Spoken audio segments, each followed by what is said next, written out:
Well, from the last story, you could see that the controversy around Mercy Chinwo and her former manager is still raging like a wildfire.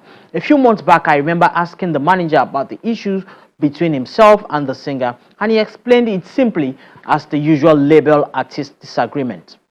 Okay, so one of the things that we have been privy to, this is not strictly about, this is not just for the gospel. Generally, if you study the ecosystem of the industry, you would always find cases where after a few years, when the talents, or some talents, not all, of course, I choose to make exception because of course I've encountered Minister GC and a couple of others. When they found some level of expression, they tend to forget the journey, what they had agreed to, what they had signed to, how they started, and normally that sense of greed. So you hear things like, "Oh, you've been using me, you want to keep using me," and I say, you used the label first because the label started investing money in you at the beginning, and at that time, from the beginning, you were not bringing proceeds. Now, the only reason you can be used is because you're useful. It's a case of two parties, maximizing their values. You use me, I use you. We mutually bring value, and we benefit from the proceeds of that value we brought together.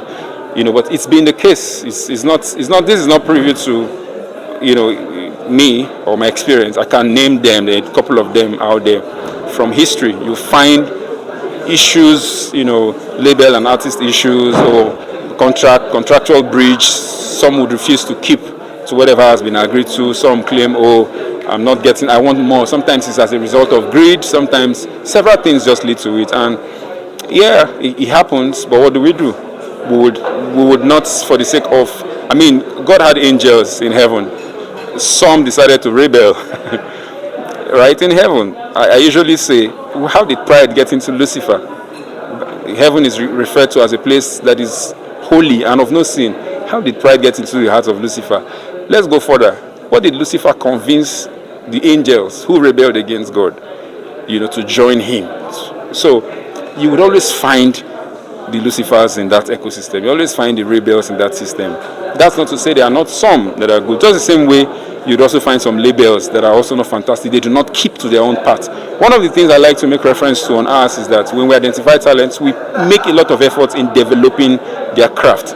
You can see this by going to their success story from what they were 2-3 years before they identified with the label. I don't know if you understand. If you check Minister GC, 5 years before Easy Concept, you'll see 5 years before and 5 years after. There's a growth. It means that we've put in some level of work. Whilst we appreciate the talents of the artist, we all know that talent is not enough. Music costs money. If you didn't need a label, you wouldn't have been excited to take the car they give to you, the house they buy for you. The money is going into quality production. Production is expensive. Promotion is expensive. And these things cost money.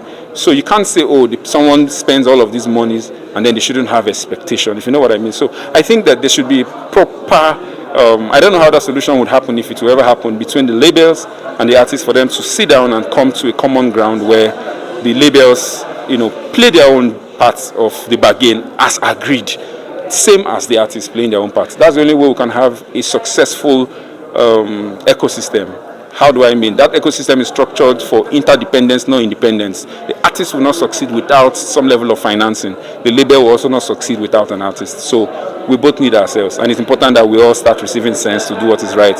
Else it will be affecting the growth of the ecosystem.